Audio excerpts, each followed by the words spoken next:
Good evening, everyone, and welcome to MOHAI. We're so happy to have you here. My name is Rachel Spence, and I'm the Public Programs Manager here at the museum. And I'm a white woman with curly red hair. I'm wearing a navy blue shirt, and yeah, we'll leave it at that. And I'm here to tell you about some of the very important things, like where the bathrooms are. So if you would need to use the bathrooms at any point, they are down that hallway on the left.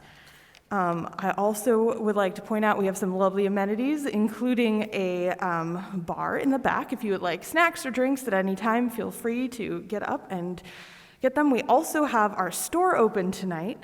And that's very exciting because, as I hope you know, we're going to be learning some information from a new book. So if you would like to purchase a copy of Seattle from the Margins, Exclusion, Erasure, and the Making of a Pacific Coast City, which is an amazing recent publication from the University of Washington Press, you can purchase that, and we will be doing a book signing at the end of the evening.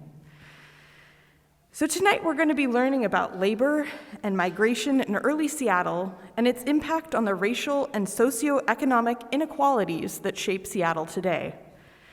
When diving into that history, it's especially important to acknowledge that here at MOHAI, we're on the historic and contemporary lands and waters of the Duwamish, Suquamish, Muckleshoot, and all Coast Salish people.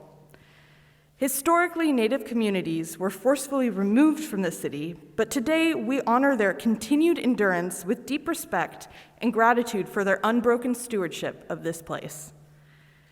We will dive more deeply into this history, but also encourage you to visit the websites of local tribes to learn more about whose land you are on. So thank you again for joining us tonight for our annual Denny Lecture, which is named in honor of Seattle's Denny family. And we are honored to have tonight Maria Denny, who is former president and current board member of MOHAI's Board of Trustees. In addition to serving on MOHAI's board for 8 years, she's also been involved in many cultural, arts, and environmental organizations, both as a professional and community volunteer. I'll now turn it over to Maria to introduce our speaker.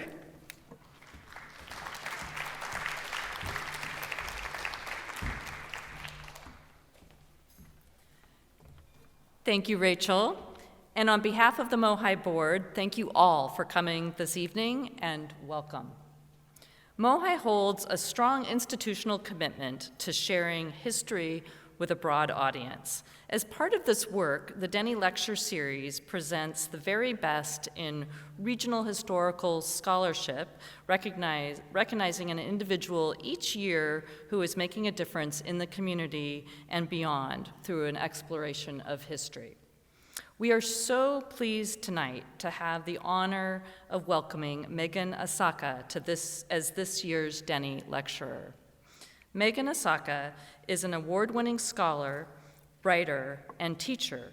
She is the author of Seattle from the Margins, Exclusion, Erasure, and the Making of a Pacific Coast City, which explores the history and significance of Seattle's migrant workforce and their communities. The book was based on her family history in Seattle, as well as her work as an archivist and oral historian for Densho. She is currently an assistant professor of history at the University of California, Riverside. Please join me in welcoming Megan Asaka.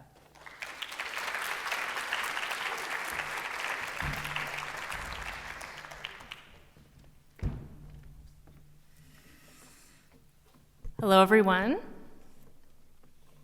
Thank you so much for coming out on this beautiful evening. The weather is amazing, so I appreciate you taking the time to come indoors and listen to me talk. I was talking to a few people earlier about how I actually grew up not too far from the old MOHAI in Montlake, and I remember going there as a child, and so it's pretty special to be here today in the new MOHAI building, sharing a little bit about my work. I wanted to thank Rachel Spence for organizing the event and for being really so helpful and welcoming. Of course, the folks at UW Press, Mike Backham, my editor, Molly Woolbright are here. UW Press has been an amazing support for me as a first-time author, so I wanted to thank them. And of course, my family is here, and I would thank them also for their support over the years. So many years ago, I came across a memoir written by a Japanese-American man named Frank Kubo. I was working at Densho at the time, a local Seattle-based organization which is dedicated to preserving and sharing the stories of the Japanese-American incarceration through a digital archive and other online platforms. Frank's daughter had come into the Densho offices and dropped off a box filled to the brim with her father's photographs, letters, and other ephemera.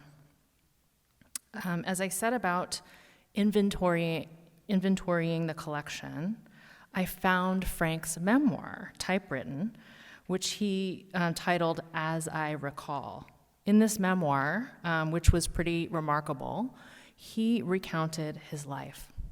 He was born in Auburn, Washington, to two Japanese immigrant parents who worked as tenant farmers. They had 3 children, including Frank. And this picture here that I'm pointing to shows 3 children, and it's Frank and his 2 younger siblings. Frank's on the far left. So they had 3 children, but then decided to return to Japan with their kids after some financial troubles had pushed them out of the farming business.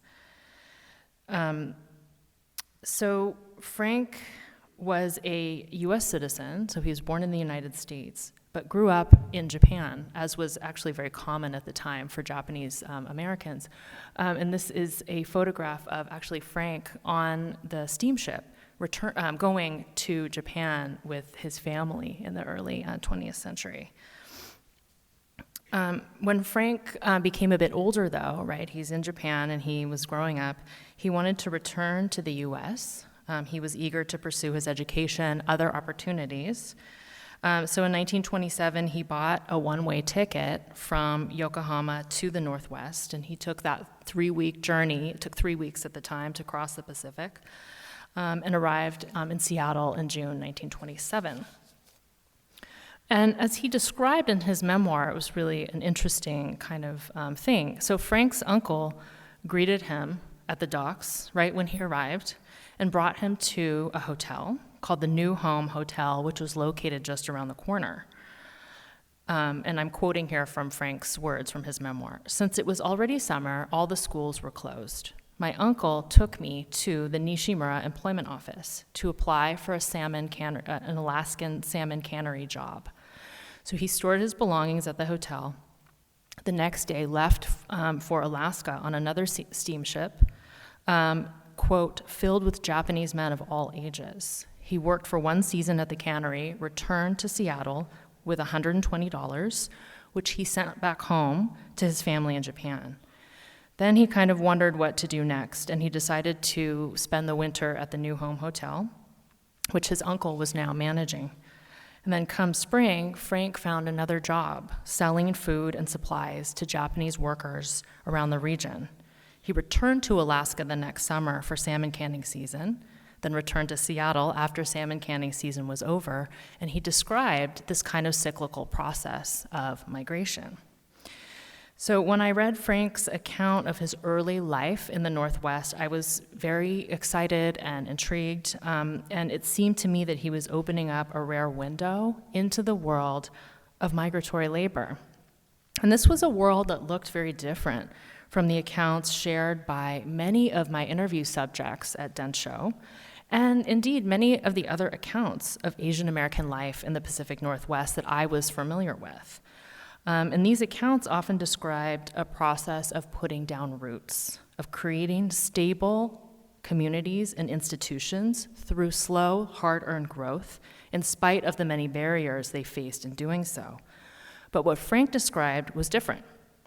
He was describing a life of continual disruption and uprootedness. He experienced Seattle at this time in his life, not as a kind of melting pot, but rather an exclusionary city, one that was built to facilitate his continual movement and really his itineracy as a migrant laborer. After I read this account, I wondered how common was Frank's story. Was this his own unique experience, or did it speak to a broader shared experience among Seattle's poor and working class residents? And if indeed it did illuminate a broader historical pattern, why, I wondered, had I never encountered this before? You know, I did consider myself to be informed at the time about Seattle history. I'd been working in public history for several years at that point, and yet this was very new to me. So these questions, among others, really drove my interest in history, and more broadly motivated me to tell a different kind of Seattle history, one that centered the voices and experiences of workers like Frank, which culminated in my book, Seattle from the Margins, Exclusion, Erasure, and the Making of a Pacific Coast City. And what I learned from the research process, which took me a very long time, I'm happy to speak more about that in the Q&A after the talk, was that Frank's story was not unusual. And if you've read the book, you're familiar with the book, you'll know this too. Frank's story was in fact very common for workers, particularly Asian workers and Indigenous workers in the Pacific Northwest from the mid-19th century through the first years of World War II. And this had to do with the economy of the Northwest during these years, which revolved around natural resource extraction and agriculture. So logging and lumber processing and all of the related industries, coal mining, fishing, and the canneries, hop picking, hop and berry farming. This work required highly mobile, seasonal labor force, so workers who were desired as much for their mobility as much as for their labor. So this is a very different type of workforce than a factory workforce, which is much more stable and rooted in one place. Migrant workers were always moving around, and that was in fact the demand, that was the appeal, I think, and that was what was cultivated by the employers. So Seattle's urban development during this period was very linked to the broader economy of the Northwest, this resource-based, agricultural-based economy. You really can't understand Seattle history during these years without linking it to the broader region. And Seattle really did play this central role. It served as a hub of migration, a stopping over place for workers and others passing in and out of the city, to and from the labor camps and lumber towns really dotting the region's hinterlands. And so when Frank arrived in 1927 and immediately was swept up into this cycle of migratory labor going right directly to the canneries, he was actually joining a migratory labor stream that was as old as the city itself, and in fact had helped to establish Seattle as a city, and I would argue helped to establish Seattle as the major metropolis in the Pacific Northwest. So one question that comes up sometimes when I talk about the book is, how did this come to be, and how did Seattle, of all cities, really emerge with this particular role as a hub of labor migration, a center of employment? In other words, how unique was Seattle, especially when we look at other cities during this time period? So cities during the late 19th and early 20th century period, right, this is a period of urbanization, the rise of these big industrial cities, all over North America developed as economic centers that controlled vast regional hinterlands. So all cities during this period did have, I would say, a high degree of transiency, people moving in and out, particularly in the American West. And yet Seattle was by far one of the most transient cities. A study in 1920 found that Seattle had one of the highest transient populations in the entire country. And this sociologist who conducted the study measured this by the number of hotel rooms in Seattle per capita. So what we see in Seattle during this period is a kind of heightened dynamic that was happening all over, but was happening in an intensified way in Seattle because of the particular shape of the economy and the city's role within it, right, as this kind of nexus in the movement of people and goods. And so Seattle really was, to a really astounding degree, in my opinion, really shaped by migrant labor and the particular dynamics of transiency, more than I think is true for other cities. So a key factor in enabling the circulation of people, and I think what made Seattle sort of unique and why we see Seattle emerge in this particular role is its maritime environment. So this here is a map that was actually developed for my book by the map maker Ben Pease, and it's a map that probably many of you are familiar with. It shows the Salish Sea, which encompasses Puget Sound, to the north, Strait of Georgia, and then the Strait of Juan de Fuca, these three bodies of water. And it's a really interesting kind of complex maritime environment, and something that scholars such as Josh Reed and Lisa Wadowitz and many others have actually written about the importance of water to our region and our city's history. Seattle had a connection then to the Pacific world. So note that, right, the Salish Sea is connecting here to the Pacific Ocean, to the Salish Sea, to the Puget Sound, and also to many of the rivers of the Cascade Mountain Range, depicted here on the eastern side, right, of the map. There's many, many, many rivers here that surround Seattle. And so I think too often, and I'm critical of this in my book, I think scholars explain the origin of cities, particularly in the American West, with the introduction of railroads and the arrival of the Transcontinental Railroad. Scholars, I think too much, equate the origin of cities with the arrival of the railroad. But in Seattle, this kind of framing doesn't really make sense, because here, as you see, water played a far more important role in the formation of the economy and really in laying the foundation of the city's urban roots. So in fact, Seattle did not have a direct connection to a transcontinental railroad line until the 1890s. And even then, water remained a much more convenient and a widespread kind of transportation option. So I think this does help to explain, I think, why Seattle, again, emerged as the central hub of migration and the central role that it played in the economy. And again, I think why it emerged as a major metropolis of the Northwest. So again, just to sort of stress the point here and to kind of explain the map a little bit. So what we do see is that the Salish Sea is connecting to the Pacific Ocean, which connected Seattle to the Pacific world.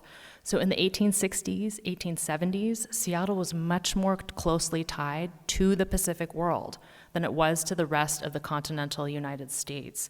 It was easier to get to Hawaii from Seattle than it was to get to New York in 1860s, 1870s. Hawaii was one of the first markets for Pacific Northwest lumber. And again, it's not just the Salish Sea, it's also the rivers, right, on the eastern side of the city. Seattle was surrounded by rivers, the Duwamish River, of course, the Puyallup, as well as the White River, the Snoqualmie River, the Black River, many other smaller tributaries. And again, the map, I think, really shows Seattle's central position, not only within the Puget Sound and the Salish Sea, but also at the convergence of many of these river networks that made it an ideal stopping over point for workers and others traveling and passing through the region. And this was happening well before the arrival of the railroad and before the arrival of land-based transportation. So when we begin to move away from the railroad as kind of explaining the origins of the city, I think new populations, new voices, new experiences come to light. I think the railroad, one of the issues that I have with its kind of dominance in our understanding of this time period is that it centers a settler perspective. But when we focus on the water, on maritime routes, we begin to see, for example, the crucial role of indigenous peoples in building the city and establishing Seattle as a hub of migration. So Coast Salish peoples had been using Seattle as a crossing over place since time immemorial. The words for the lands that would become Seattle in Lushootseed, the language of Puget Sound indigenous peoples, literally was crossing over place, as the historian Cole Thrush and others have written about. A place where people would converge from all over the region in the summer months to meet with family, to socialize, to engage in fishing, resource gathering, right? So Coast Salish peoples are maritime peoples. They're very skilled navigators. And Seattle was already playing a central role in their seasonal migrations.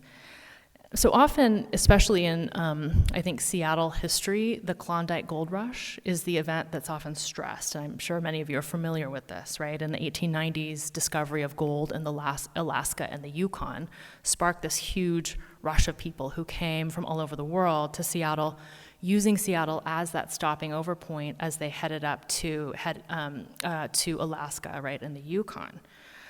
And yet, the point I make in the book, they were traversing routes that had long been carved out by Coast Salish and other indigenous peoples of the Puget Sound region, as well as the broader Northwest coast. I think focusing on water again, both the Salish Sea as well as the Pacific Ocean, and using that as our frame of reference, also brings Asian perspectives to light, I think. Seattle, as I said, was very connected to the Pacific. In fact, as I talk about in the book, many of the settlers were consumed by the desire to create a direct linkage to Asia and the Pacific world through Seattle. This was something that Henry Yesler, for example, was very invested in. And it was these quote-unquote Pacific connections, to use the words of historian Cornell Chang, that brought Chinese migrants to Seattle as early as the 1860s, where they joined indigenous peoples in the workforce. And these two groups really did form the core of Seattle's first urban workforce. And then over time, we see Japanese workers arrive, and then Filipino workers as well. So again, these are some examples of how shifting our frame of reference, kind of decentering a little bit the railroad, the settler perspective, this kind of east to west sort of linear narrative of the railroad just kind of unfolding. Our entry point into Seattle history, we can begin to see different kinds of perspectives, different kinds of origin stories that we tell about our city. Again, focusing on the water, the Salish Sea, the Pacific Ocean can really help to make that visible in ways that I think I, for example, was not used to seeing these perspectives, which so often focus on, right, the Henry Yeslers in Seattle histories, the white miners heading up to Alaska. And it also, I think, helps to make clear the convergences of Asian and indigenous histories in our region, which were really so tied up, I think, in the maritime world of the Salish Sea and the Pacific Ocean. So we have this kind of economic system then that's revolving around resource extraction, agriculture. Seattle becomes this kind of crossing over place, this hub of migration for Asian, indigenous, and later other workers who are able to move around from place to place and kind of like feed that demand for mobile labor. Within Seattle, the heart of this labor district, which I discuss a lot in my book, is really the area. I've marked it here in red. And this is a map, actually, of Seattle, what it looked like in the 1890s. And I've marked the kind of sort of workers' district here in this red square. And it was, as you can see, Henry Yesler's sawmill, right, at the kind of foot of Yesler Way or Mill Street, which was built in 1853. And this is actually an area that I talk about in the book as being the first area in which the Duwamish are really segregated into. The Duwamish were Seattle's first workers. They actually staffed the mill. They cooked and cleaned for settlers. They built the first buildings here. Settlers relied on Duwamish labor, but did not want them to be part of Seattle society. So they created a kind of bounded district around the sawmill, which they actually called the Sawdust. And if you look at old maps of Seattle, you'll actually see that name, the Sawdust, on this area here. Close enough to provide the labor, but separated from settlers who began to move into the northern, what they called residence district. And as you see on this map, Yesler Way was kind of this dividing line between the north and the south, between the residence district, the workers district, between the white settlers and indigenous peoples and later other non-white Seattleites. And actually, Yesler Way was formerly known as Mill Street. And this happened very overtly, which I was surprised about. I was surprised by how overtly this was actually happening, and in the records, I saw this happening very formally, very overtly. It wasn't really a hidden history. In 1865, for example, shortly after Seattle was incorporated as a city, the new city government passed an ordinance concerning, quote, removal of Indians, and it read, "No Indian or Indians shall be permitted to reside or locate their residences on any street, highway, lane, or alley, or any vacant lot in the town of Seattle." And this ordinance also delineated a boundary around the northern district of the city, right? So it delineated this kind of northern area as the sort of residence district, expelling formerly indigenous peoples from living there. The ordinance was actually rescinded 3 years later, but to me it does show, I think, the mindset of people in power at the time to create a formal city without indigenous presence there, and yet keep them close enough to have them be accessible as workers. And this area is actually the same place where Chinese migrants were also restricted into when they started to arrive for work and other reasons in the 1860s. And in fact, they joined the Duwamish in being targeted by similar restrictions that sought to confine them to the south end, to the sawdust area, while again, also being accessible as a workforce, as labor. So this area, which I actually talk about a lot in the book, became really then a central workers' hub, as well as a place of permanent residence for non-white Seattleites, including Asians, including African American workers, and also for all these other groups of people who were considered to be undesirable. So poor, transient men, single women, mixed-race families, etc. And as Seattle's economy expanded and more workers arrived, they were pushed into the same area, right? Really anyone who did not conform to this white nuclear family ideal was pushed into this sort of South End area. And a point that I make in the book, and I think is really important, is confining the labor force into this one area also had a major benefit for employers. It concentrated people into one small area of the city, making it very easy for the region's employers to access the short-term workforce they often needed. And what I found is that in other cities, workers were a bit more spread out. In Tacoma, for example, Chinese people were more spread out in the city. In Seattle, though, they were very concentrated into this small area. And again, this served, I think, racial and economic functions to concentrate workers and also to concentrate the city's so-called undesirable people. These were often the same, right, groups of people. And so these few square blocks here on the map are very interesting and fascinating to me as a historian. I think they open up a window into a different kind of Seattle history. I often heard growing up and continue to hear that Seattle is a white city, which always bothered me because, that's simply not true. And my perspective of Seattle history really does not look like that. And this district here kind of shows the sort of racial heterogeneity that existed in Seattle. This is a very racially heterogeneous district, population that's constantly changing based on what kinds of workers are available at different moments, who's passing through, and why. So I wanted to take a moment to kind of walk you through what you would see if you kind of transported yourself back into the 1890s Seattle, right, when this map is showing here. What would you see? Who would you see, right? What did it look like?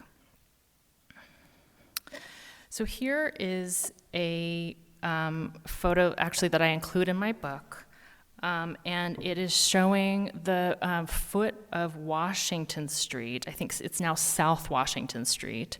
If you look on this map, Washington Street is 1 block south of Yesler Way.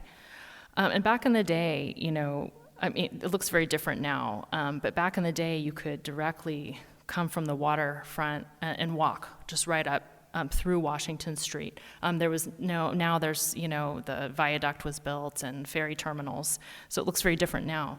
But this photo I show in my book, and I think it's very interesting because it shows indigenous canoes docked at the foot of Washington Street, and they're presumably agricultural workers who had come to Seattle who had stopped over in Seattle on their way to picking hops. So hop picking, I don't know if folks have kind of know a little bit about this history, but hops was a very big industry in the 1860s, 1870s, 1880s. It kind of starts to sort of peter out in the 1890s. It was one of the first major industries, actually, in the Puget Sound region. So hops is the ingredient used for flavoring beer, actually. And it became very popular in the Northwest after a blight had kind of wiped out the crop in New York and other areas where it was grown. So it kind of migrated over to the Northwest, and it was a huge industry at the time. And so we see here Indigenous workers who are stopping over in Seattle on their way to work in the hop fields. And again, I'm assuming it's summer because it looks relatively clear in the photo. People are out. There's also other boats in the harbor, so I'm assuming these are agricultural workers. And again, note with the canoes here that they're empty. So people had left the canoes and they were walking, in the downtown commercial district, often shopping. They brought things to sell themselves. And it was a huge deal. Back in the 1890s, you can see the crowd of spectators, actually, who've gathered to see this. And it was a very highly anticipated event when Indigenous hop pickers came to Seattle, especially valued by business owners and people who had shops in this area. And so, what happened was in the hops industry, and this is again where I'm bringing in this history of water, farmers arranged their farms on the banks and shores of the major rivers. So the Puyallup River and the White River were the main centers of hop growing in order to access workers who could come by water, right? So that's why we actually see Indigenous workers and later Chinese workers as the main labor force in this industry. Growers were deliberately sort of organizing their fields so they could access workers in this era before there was really no land-based transportation. And so people, at first, hop picking started as a very kind of localized phenomenon, but it soon just took on a life of its own. And we see people coming from as far north as Alaska to come and including a stopover in Seattle on their way to the fields. And so this is kind of the beginning, as I talk about in my book, of Seattle as this kind of hiring center and employment center.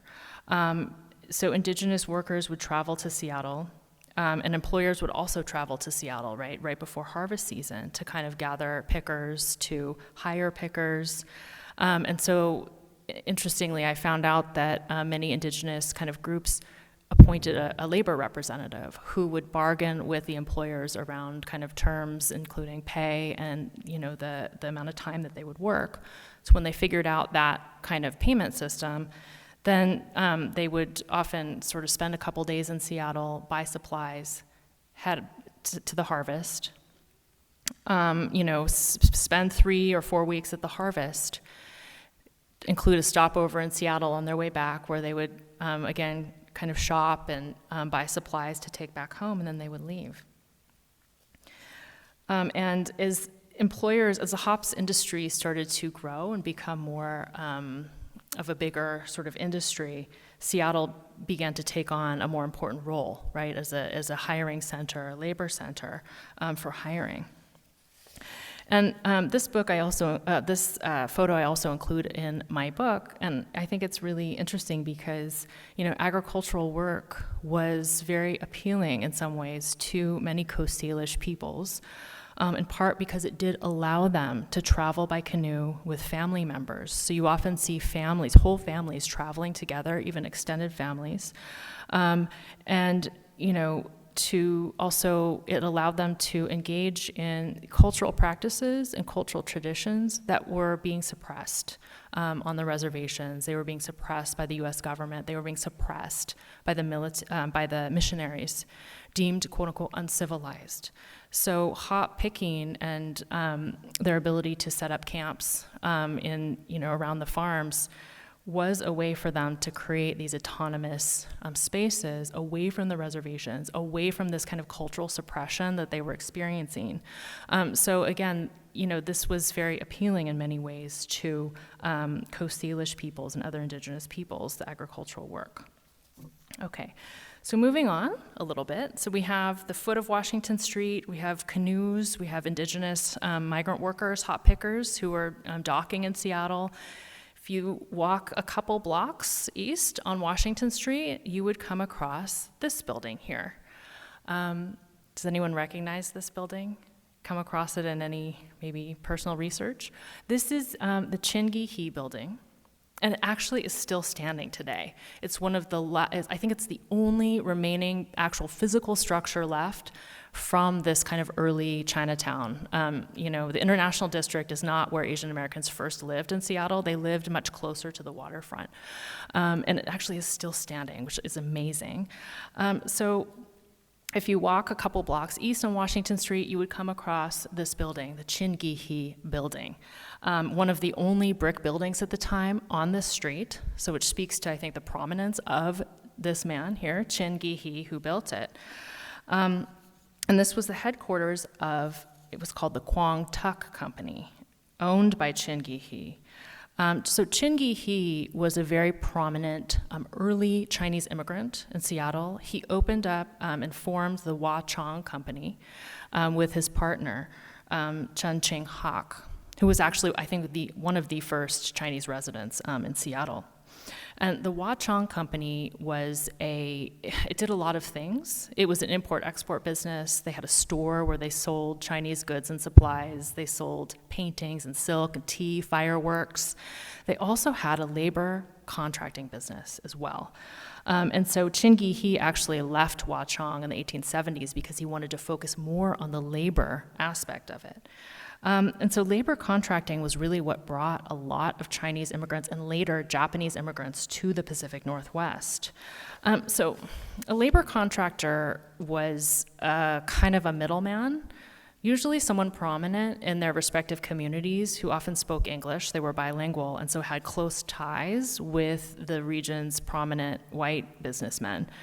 And what they did was they recruited workers, their fellow countrymen, to work for these big industrial firms, including railroads, canneries, lumber companies, as well as smaller jobs, including domestic service and construction. And it was very useful from the employer's perspective because they could kind of outsource their labor needs to these contractors. So they would give them a lump sum of money, and then the contractors would be responsible for hiring, for overseeing the work, and for housing the workers. So if you look at this building, right, you see the top 2 floors are sleeping rooms. So the workers would stay, who kind of were being recruited by Chingihi, would stay in these top 2 floors, these sleeping rooms above, and then be sent out to the labor camps when they had a job. And, it's, as I talk about in the book, it was in my opinion, an exploitative system. Contractors were keeping these workers very economically dependent. And so it has a kind of very, I think, complicated history, especially in our communities. And what I think is really interesting about this photo here is it was taken in the 1890s. So if you know about Seattle history, you know that in 1882 was the Chinese Exclusion Act.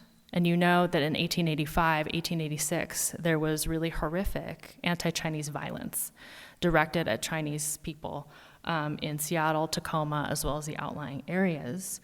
And what I think is interesting, though, is that Chingihi was still here. In fact, he built this building in 1889, after the Great Seattle Fire. So I think that's important because Chinese people just didn't disappear right after the violence. Some of them did return and saw a future in Seattle. And yet, Chingihi, because of the immigration restrictions, could not maintain his business. He couldn't keep recruiting workers right from China because there were immigration restrictions in place. So he actually returned to China in 1903 and has this really fascinating history. Actually, when he returned to China, he became involved in building a railroad in his hometown in China. And after kind of the immigration restrictions took hold, then we begin to see Japanese immigrants start to come, right, and fill that void left by Chinese exclusion, really, and anti-Chinese violence. This is one of the only photographs I could find of Chinese. This is showing Chinese hop pickers in Puyallup. This is 1883.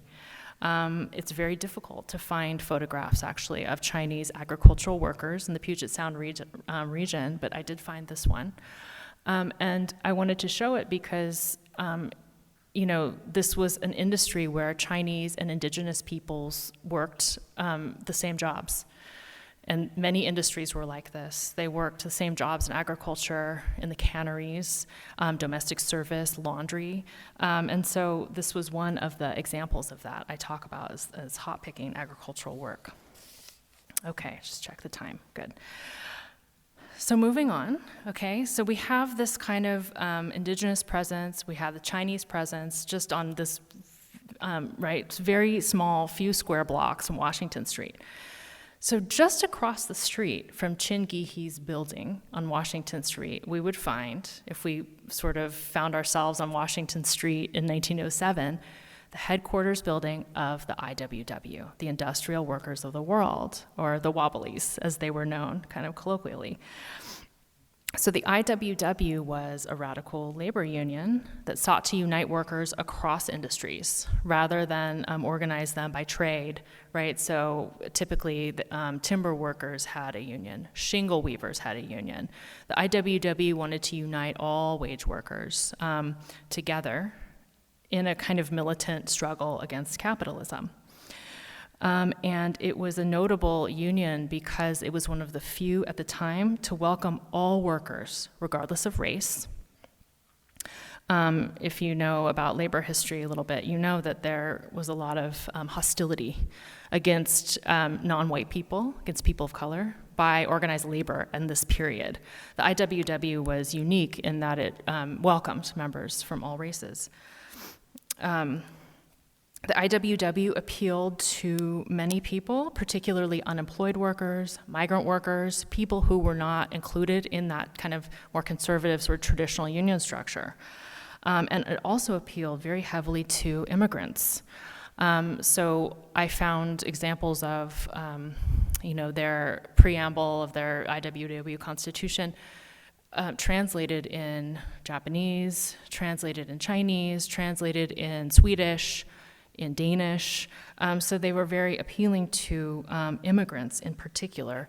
And we do see that Scandinavians had a very high interest and were very enthusiastic about the IWW. And Scandinavians, of course, were the largest foreign-born group in Seattle by far in the early 20th century. Interestingly, as I talk about, many came originally through these recruitment sort of schemes by railroad companies who would place ads in newspapers actually in Scandinavia, as well as in areas with a lot of Scandinavian population, like the Great Lakes, Wisconsin, and Michigan, to recruit them to come west because they wanted white people, which they saw Scandinavians as, quote, the most desirable foreigners, that's a direct quote by James Hill, the owner of the Great Northern Railroad Company, to come and populate the areas around their lines to make them profitable and to increase white settlers in the region.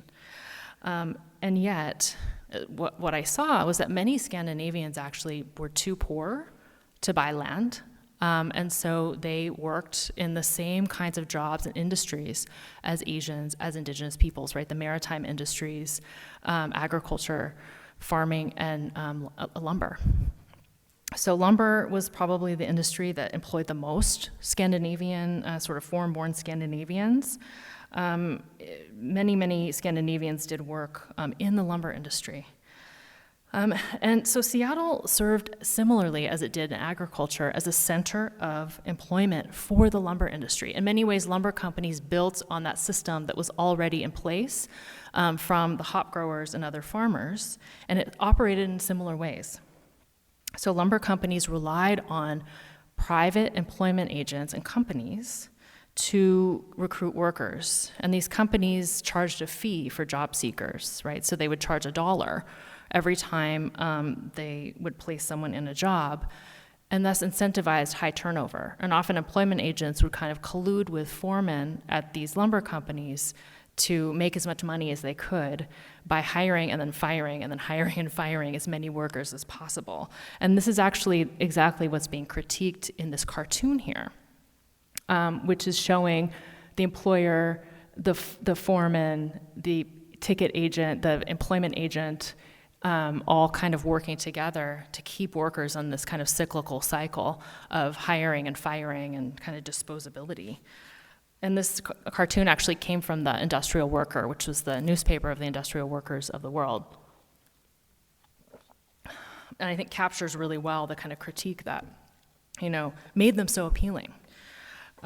So the IWW was very influential in the Pacific Northwest. It really was, and I think it doesn't get its proper due as being the force that it really was at the time. It was very appealing, I think, to many people who felt that these jobs, they were being treated as disposable, they were being exploited, and they didn't have, the unions at the time weren't being kind of radical enough in actually improving their conditions and really critiquing, I think, the underlying reasons why there was so much exploitation. As you can see here, I include a lot of these photographs are from my book. The conditions were really terrible. There was no sanitation. Workers were often crowded in bunkhouses with no ventilation. Disease was a huge problem. Injury and disease is dangerous work. And so I think that we can understand why the IWW, I think, would be very appealing to especially lumber workers. And I think it's interesting that the IWW chose, at least in its first few years that it arrived to Seattle, to set up its headquarters on Washington Street between 2nd and 3rd Avenues, right in the heart of that workers' district. In fact, across the street from Chin Gee-hee's main building. And so it kind of really did, I think, draw from its membership from that kind of that group of workers who was passing through Seattle. And I have a more extended discussion of the IWW in my book. So one of my main goals with my book really is to highlight a broader Seattle history that went beyond, I think, just one group or one community, and instead to highlight the interconnection between various people in the migrant workforce, and to really underscore, I think, the heterogeneity and the dynamism that we see in these communities as an integral part of Seattle's history. So one thing that became very clear to me doing the book was that this district looked very different at different moments of the day, so night versus during the day versus evening. It would look different according to different seasons. In summer, there would be different people than winter, different years, right? As the workforce changed, as people moved in and out, as immigration restrictions changed the composition of the workforce over time. So it was incredibly heterogeneous and constantly changing workforce and area. So one of my favorite sources, I was captivated by this man, Nagai Kafu, who's a Japanese writer who wrote, it was very well known in Japan in the early 20th century, and he was very fascinated by urban life in the West. And so he traveled extensively throughout North America and Europe, and lived in these various cities, capturing the sights and sounds of kind of urban life and what he was experiencing. And so he did spend several months in Seattle in 1903, resided in this very workers' district, right, the sawdust, in part because, as he talks about, he's a Japanese man, and although he was prominent in Japan, he was restricted, right, in Seattle. He could only stay in this one area. He couldn't live anywhere else. And he has a lot of extended descriptions of this workers' district. And he describes, it's not a utopia. It's not, everyone just getting along. He does talk about hostility, conflict, violence. And yet he also stresses the coexistence that he sees, the kind of careful coexistence of many different groups of people living in this few square blocks of the city. So I wanted to read a little bit of Kafu's writings. So when he first arrived, Kafu noted, quote, both Oriental and Occidental laborers frequenting the same cigar shops and fruit stands. Another day, he walked down a single alley and encountered, quote, the haunts of Japanese and Chinese people, Caucasian laborers out of work, and blacks suffering from poverty and oppression. Particularly noteworthy to Kafu were the moments that showed Japanese residents' integration within this area, the South End, and their coexistence with whites and other groups. He recalled hearing the, quote, hard, flat sounds of the shamisen next door to a saloon, and white children who yelled, sukebe, a Japanese vulgarity that translated into lecture, or dirty old man. Quote, it had been used by Japanese prostitutes and came to have a special meaning, and now I found the word circulating among the lower class people of America. And so what he's conveying, as I talk about in the book, is what I feel is true integration. Not just people living in the same district and working alongside one another, but also the new forms of social and cultural life that emerged from such coexistence and proximity. So just to conclude, I wanted to go back to the question that I asked myself at the beginning of this journey when I first was contemplating going to grad school and entering academia and writing a book, which was, why didn't I know this history? And I think, more critically, what's at stake by not remembering? And I think this is a really complicated question, and my book in some ways does try to grapple with it. I do tell a kind of social history of the city, but I also try to kind of push people to think about historical memory and who is remembered and who's forgotten. And something that I wanted to point out was that many of the communities that I talk about and I discuss, their neighborhoods and their housing, was deliberately targeted by the city in the 1930s and the 1940s. They were deemed slums and demolished, destroyed. Many of the sites that I discuss in the book, including Profanity Hill, which became the site that is now Yesler Terrace, they're gone. And I would argue really deliberately so. At the time, they were very deliberately targeted for demolition, and with these demolitions, history was lost. And with that, the contributions of these earlier generations of workers, many of them among the most vulnerable people in the city, and I think leaving us with a sort of warped view of how the city came to be and the power dynamics that created this population in the first place. And so I hope with my book, in some small way, I can contribute to a shift in how we remember the past, what we remember, and who we value in Seattle history. So thank you.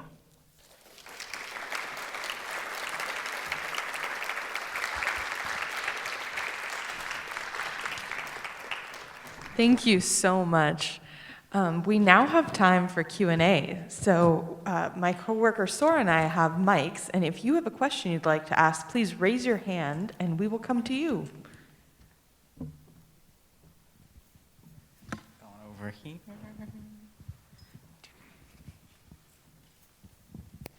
Thank you so much for this incredible talk. I was wondering about your methods, since we know archives often reproduce that stasis that you're trying to write against. So how did you find all the different archives for this project? Go back to the microphone. Thank you so much. That's such an important question.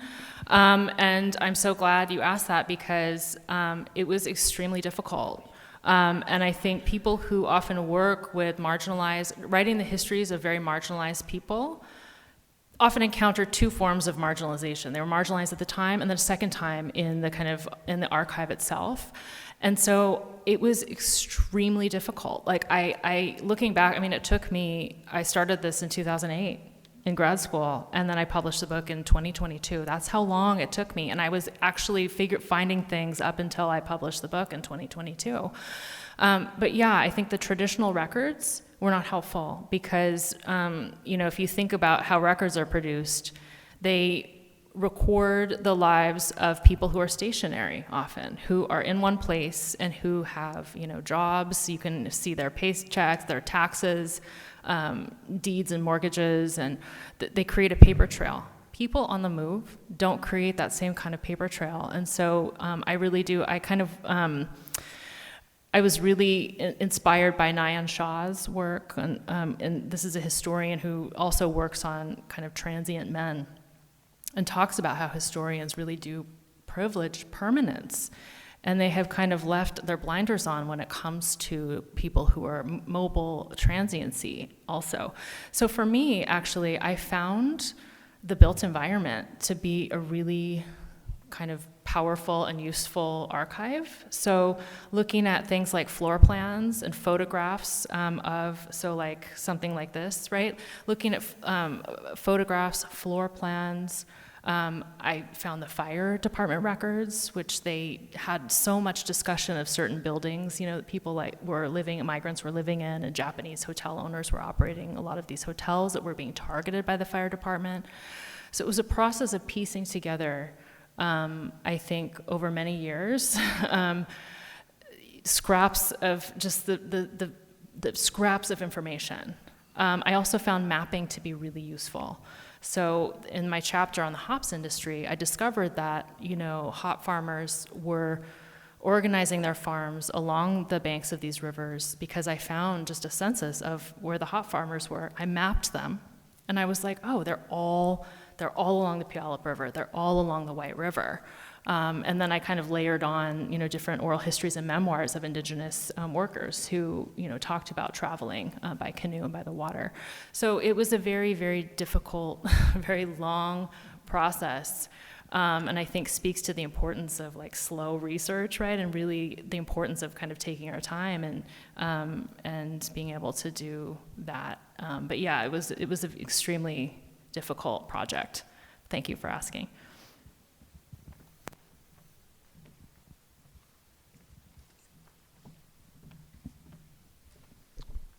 That was very interesting. I really enjoyed your talk. It was great.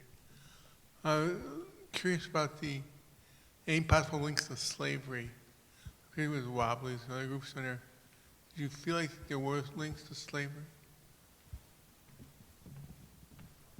So the question is about slavery and links in the region to the So most of my book takes place in the late 19th, early 20th century period. So kind of right during the period of post-emancipation.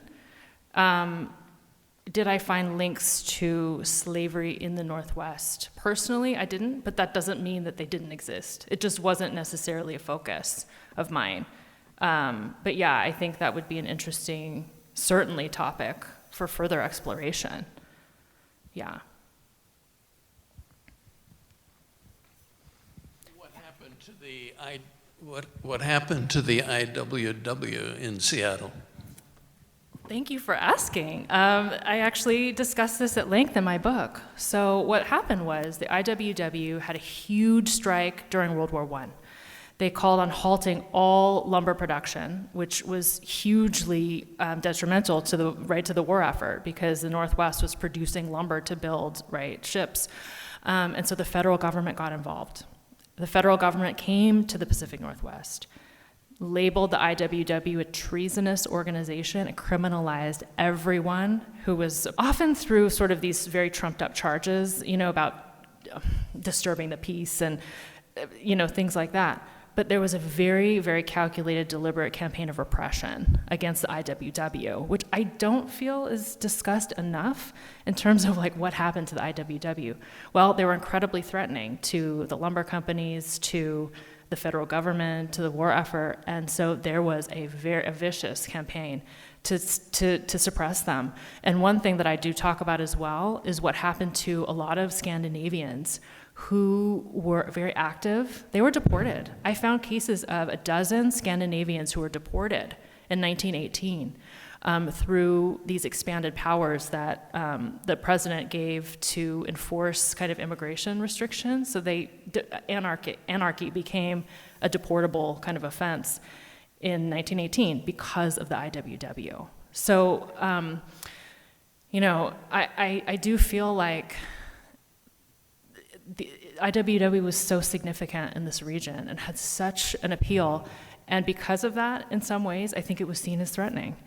And so there was so many forces that came to suppress it, including immigration, which is another part of the story that I don't think is highlighted enough. Yeah.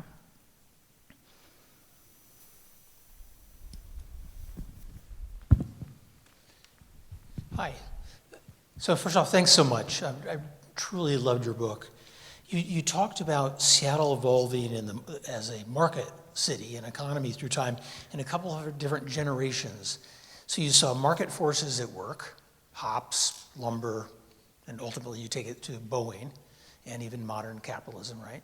And we certainly saw social forces, plain old group in dynamic segregation and plain old overt racism. Then finally you talk about the state actors, right? And sometimes conflicting laws of suppressing groups and then the laws being repealed at some points. So back and forth. So I have two questions. First question is, did ultimately market, state, or the civil society trump and win in those conflicting battles? And the second one is, do you ultimately, having done this research, perhaps see racism as functional to capitalism?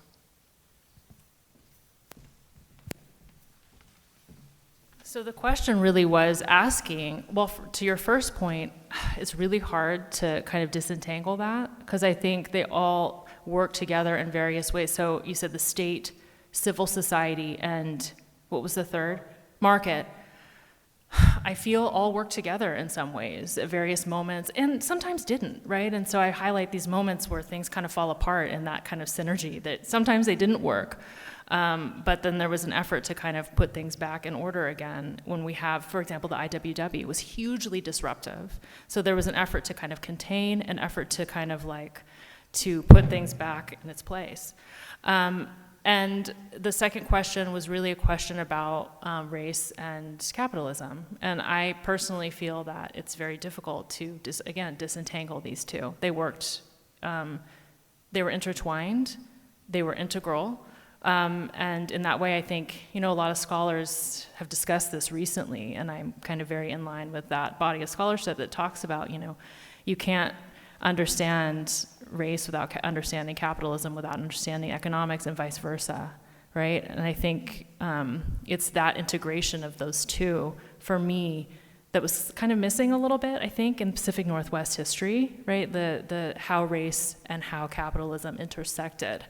And became this kind of convergence and how that shaped, Pacific Northwest society, life, and inequality.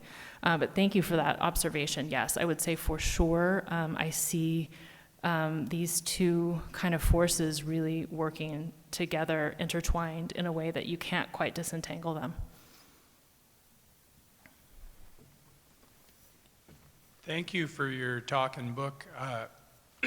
I'm a high school history teacher, and your book sparked a great discussion with a group of high school history teachers a couple months ago. And two things we were discussing is, A, how do we get your story and the methods of producing the story into a high school classroom?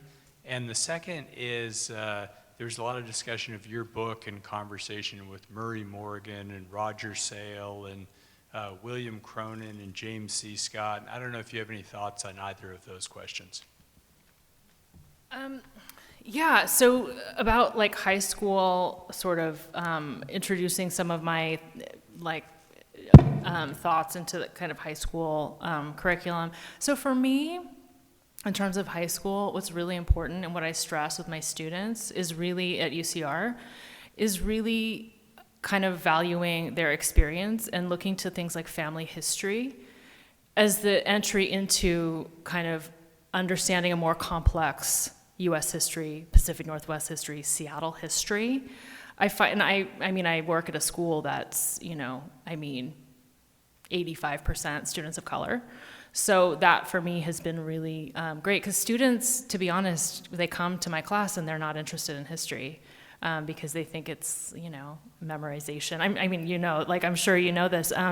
And so they think it's memorizing, and they think it's about learning about presidents, and which, is important. But I think really getting them to connect with, their own experience and their own family history as being part of U.S. history is, to me, the crucial piece of it. I've always wanted to develop a class at UCR called U.S. History Through Family History. And, given the, background of a lot of my students, I think this would be fascinating. So actually retelling the history of the United States through their family's experiences. And how would that look different than what we're often taught in school, right? And I was certainly taught in school. So I think that's kind of how I think there's things, specifics about my book that, I would be happy to talk about. But I think for me, this really was a very personal project. It started very personally for me.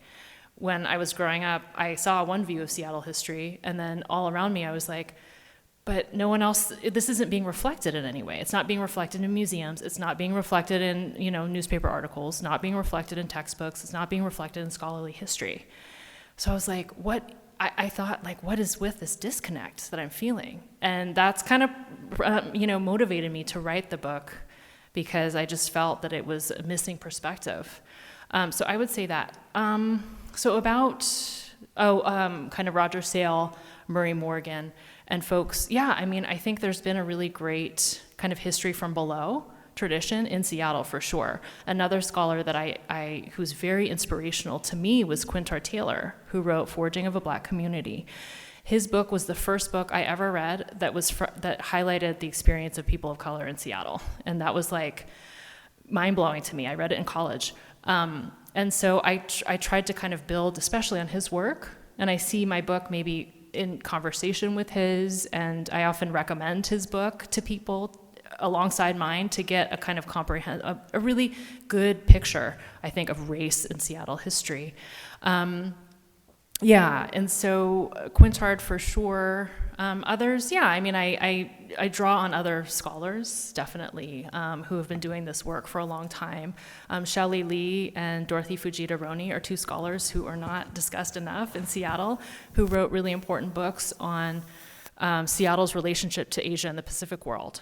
So Shelley talks about the importance of Japan in Seattle's early history. Dorothy Fujita Roney talks about the U.S.-Philippine relationship and the migration of Filipinos during this period of U.S. colonization. So there's definitely, I'm kind of standing on the shoulders of many previous scholars who really started the conversation that I'm trying to keep going. So thank you. Hi, thank you so much for sharing your excellent research. I was wondering if you could elaborate on how gender influenced the migrant experience in Seattle. Yeah, that's such an interesting question. So Seattle was typical, I think, for cities in this time period, in which the kind of gender ratios were heavily imbalanced, right? There was many men, especially in these industries, who were working in these industries. And one of the things that I think is really interesting and that I talk about in the book is kind of single men. So a lot of people who were working in, lumber and other industries were sort of single men. Not necessarily that they were unmarried, but just that they were present in the workforce without their families. And all of the kind of tensions and all of the anxieties provoked by this population of people. And what I found was that, in fact, single men, regardless of race, were very stigmatized. And in fact, even single white men were kind of experienced a racial stigma. They weren't seen as fully white. And so we see, I think, gender is one of the key dynamics in terms of how we see, the kind of north-south divide. It wasn't just necessarily race. It was also a gender division between kind of married, settled families and everyone else, including single men, including single women, including people who were in interracial relationships, right? So it was very important. With that said, in the book, I do also talk about the role of women, and especially Native women, in the agricultural workforce. They were really prominent as first in hops and then in berry picking. So berry farms kind of replaced hops in like the early 20th century. Many of them were run by Japanese immigrants and who employed large teams of Native women. And so I talk about how interracial relationships formed between Asian workers, specifically Filipino men, and Native women, and the creation and formation of these mixed families. And so that's also another dimension of the book. But I think a lot of what I was doing was trying to kind of like decenter the kind of white nuclear family as the historical actor, the most important kind of that's often focused on, and to kind of look at everyone else, right, who was sort of excluded from that.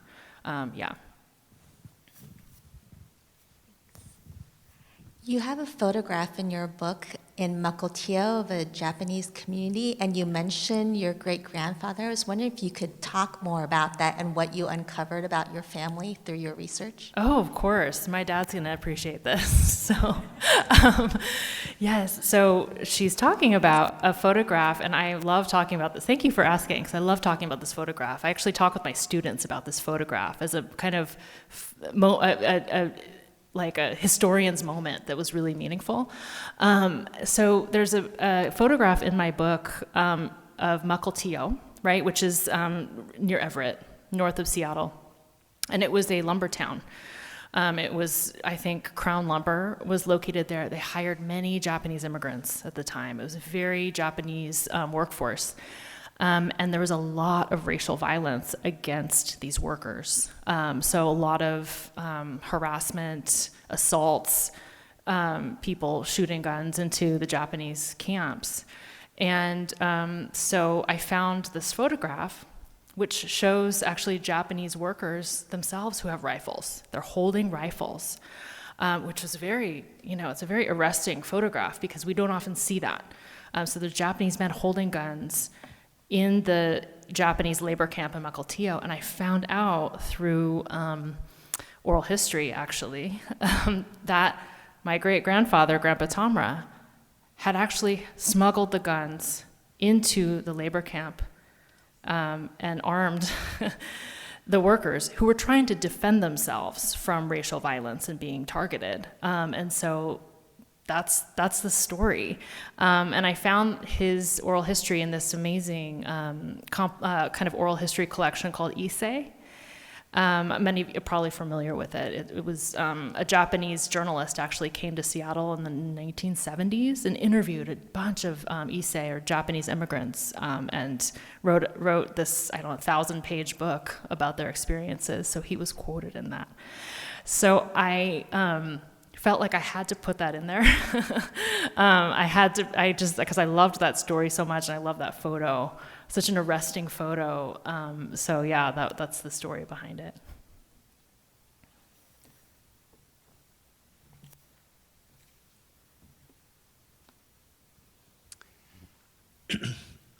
So thank you for those for that great discussion from your book. I look forward to reading it, which I haven't yet.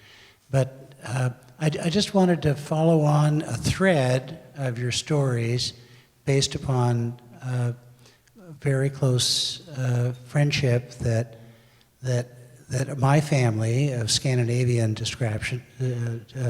background had with a Japanese American family, and it sort of carries forward your story to current times, and the tremendous discrimination and also disruption of the war. On Sunday, we were out at the ferry dock on Bainbridge Island where the Japanese American Bainbridge population was marched into detention camps.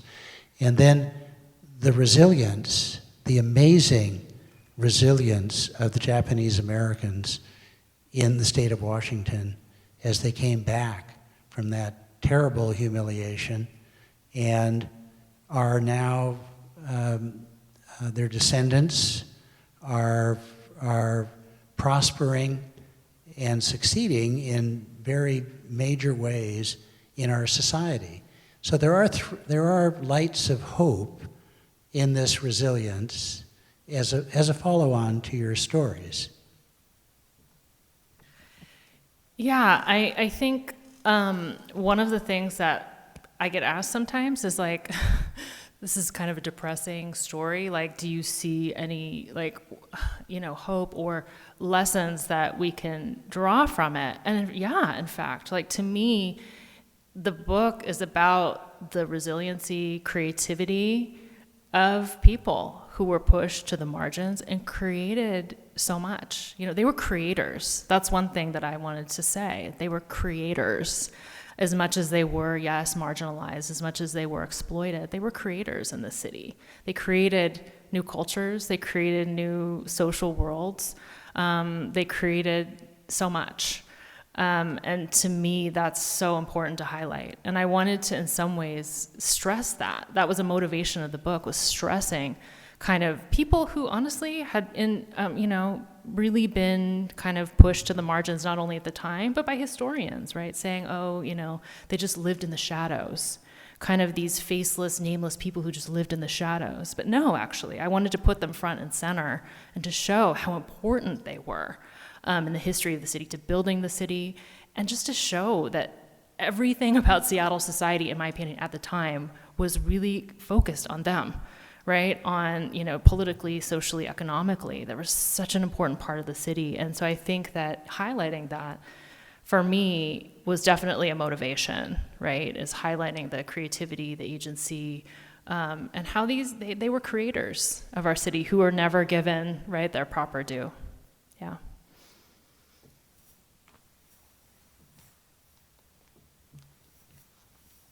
Thank you. Hi.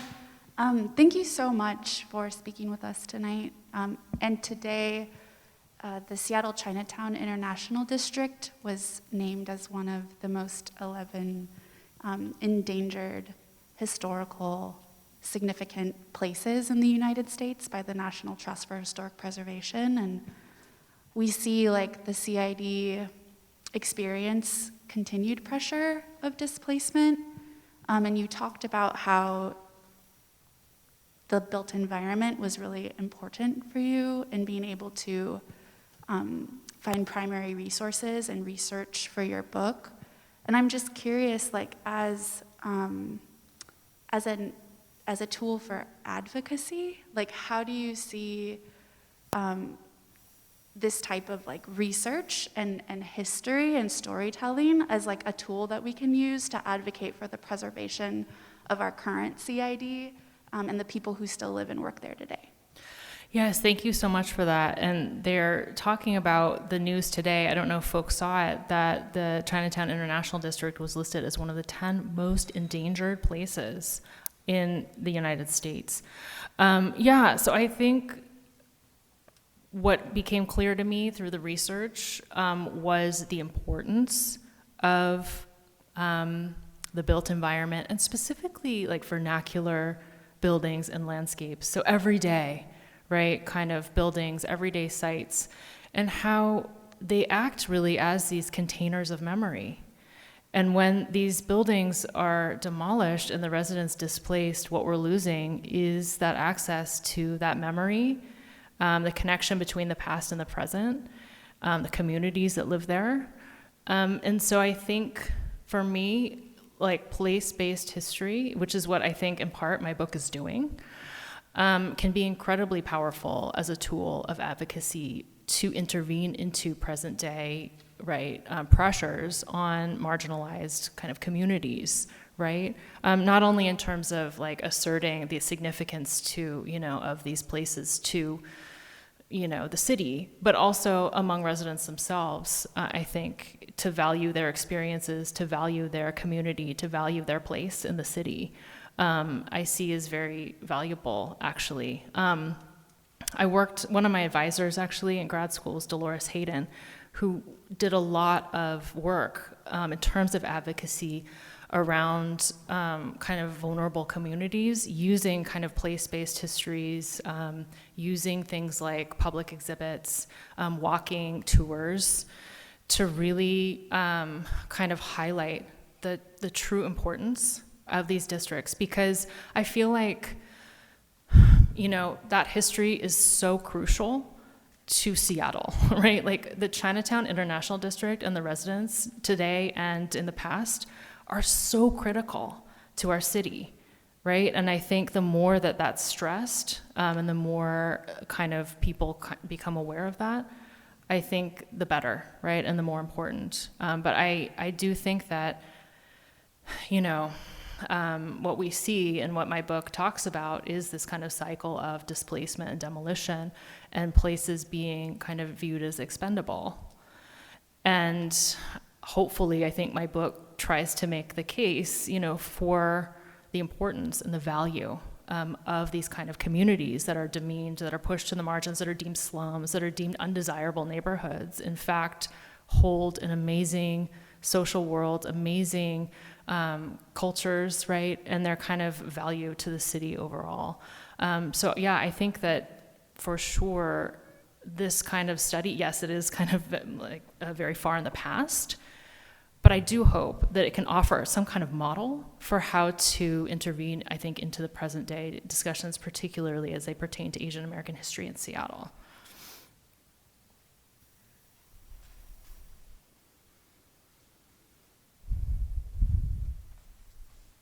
Okay, I think we have time for one more.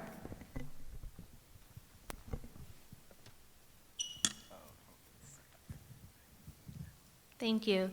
So I just wanted to build on the previous question about if you see parallels between what the Seattle of the 1890s was and the Seattle of 2023.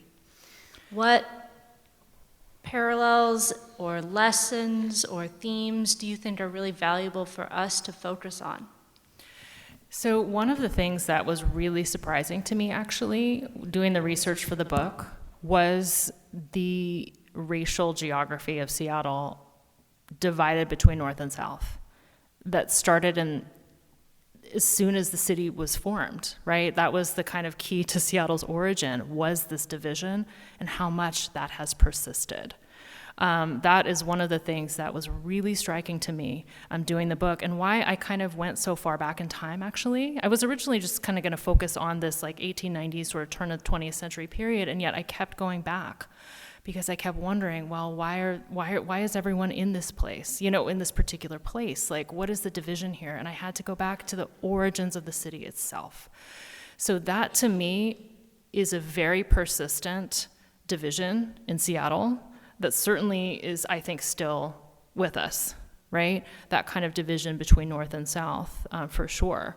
And another lesson, I think, you know, I would stress, aside from things I already talked about, is understanding that history and understanding kind of like the structural forces in terms of how the city came to be, and understanding that I think Seattle was never meant to be an inclusive place, right?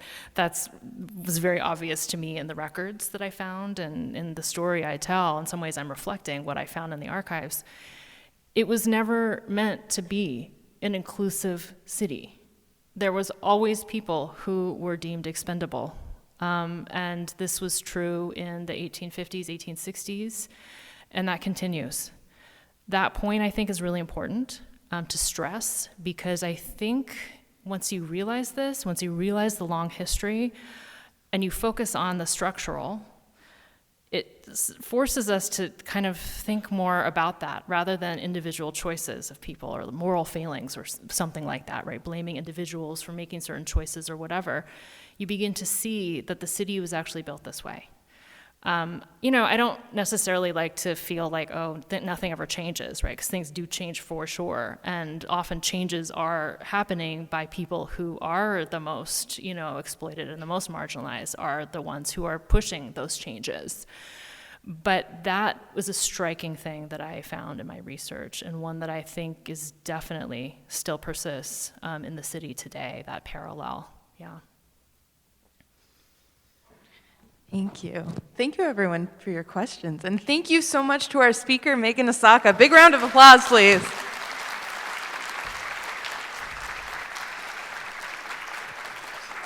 So for those of you who haven't read the book yet, we are selling copies tonight, and if you would like to get a signed copy, tonight is your night, so think about that.